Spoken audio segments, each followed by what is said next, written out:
I have something else that will help you to distinguish whether what you are hearing is God's voice or the devil's voice. Okay?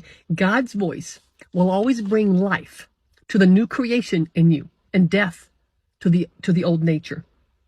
The devil's voice will always bring life to the old nature in you and death to the new creation in you. Let that sink in.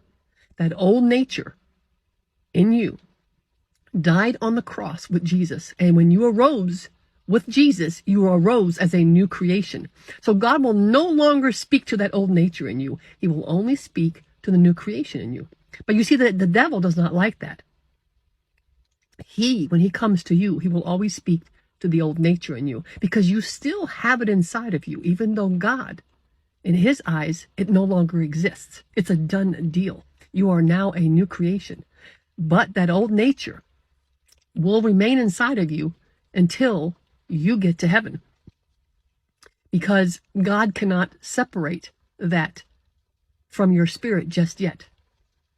The only thing that's saved right now 100% is your spirit.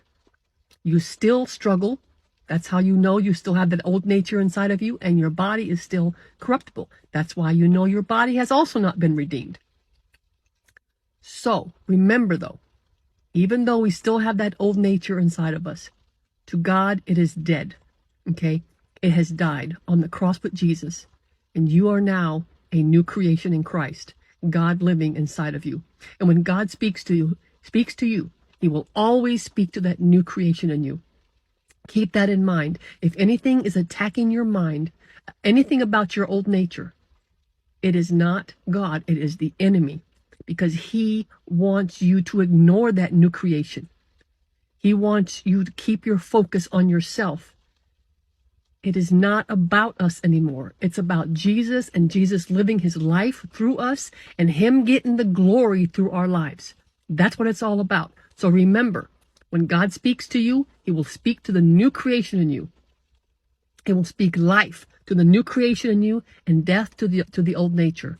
And when the devil speaks to you, he will speak life into your old nature and death to the new creation in you.